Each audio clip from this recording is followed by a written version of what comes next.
Hello, I'm Stuart A. Swerdlow. And I'm Janet Diane Moria Swerdlow. And we're giving you a live broadcast from Pisa, Italia. And we're going to talk about all the different symbolisms that we find here in this part of Italy.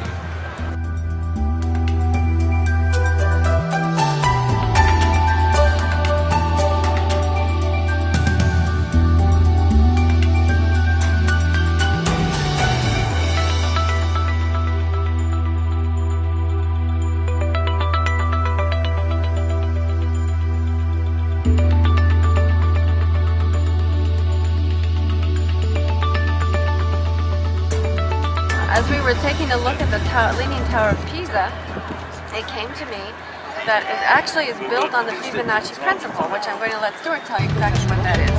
Most of you do know already what the Fibonacci principle is.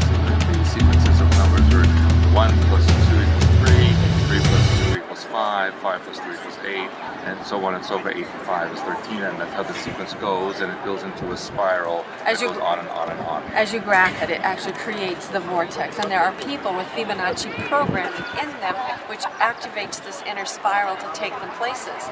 But also can be used in programming to open up a vortex into another layer, a higher level of programming within the virtual matrix of the mind control. So when you're looking at the Leaning Tower of Pisa, what I feel is that it was designed to lean, because as it leans, that's what's taking you into the lower astral. Because it keeps you off balance, insecure. And unstable. And a lot of times the vortexes are unstable, and so in order to penetrate that, you have to have the entry code specifically designed for that point on Earth, and it is round. It goes directly into the point on the Earth that is energetically emitting certain frequencies. And we're standing in front of the baptistry at the Tower of Pisa and the Cathedral of Pisa. And I just wanted to explain to you what's so interesting about the baptistry, which we find in a lot of themed buildings around the world, is they are comprised of a dome. The dome is a vaginal symbol. So when you go in there and you make sounds, or you make your tone, it goes up, it spirals up, and at the top you always find the phallic symbol of the male. So here we have something being reborn. They create, and there's a birth going on. So the sound goes, it goes around, it spirals up, it creates a vortex, out to the top, male and female joining together, and you have a birth of something new. And we even noticed that the Tower of Pisa, as it leans, you have to go up a staircase that goes in a spiral. So the whole thing becomes like a vortex that leads at an angle into maybe the lower astral. Because the energy is very strange around here. And the tower itself, to me, gives off an energy of course, insecurity and instability, which may be symbolic for what they had planned for this area. And plus you need some instability in order to have your vortex open. You have to remember that as well. So while people think it's an anomaly that it leans, it's very possible that it was planned to lean that way to create this unstable vortex which goes into the earth. And if you're here and you can feel that earth energy, you know there's things underneath, and you can feel the astral. It's almost like it's trying to get out. And as it comes up through this vortex, it can go out through the top of the tower. As you can also walk inside the tower, and the same thing, that becomes a labyrinth or an archetype which takes you personally into the lower astral of yourself.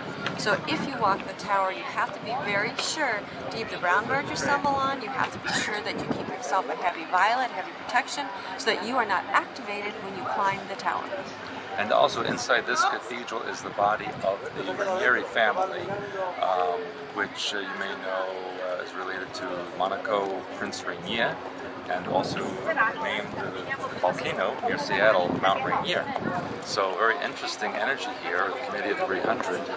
The body is in a coffin located right above the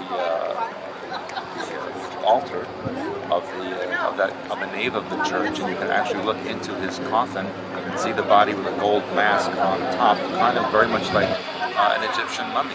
And it is highlighted. His body is lighted, and then above that there is a Christ figure, and around the Christ figure is an auric field, which is very reminiscent of the pharaohs. It's in the lapis lazuli and gold. So when you look up there, without focusing on the Christ figure, it's like it's an Egyptian pharaoh in there. So they know what they're doing. Everything is planned to the nth degree, and it's all in front of your face. You just have to know how to interpret what it is that you're seeing. A lot of energetic imprinting here in Pisa.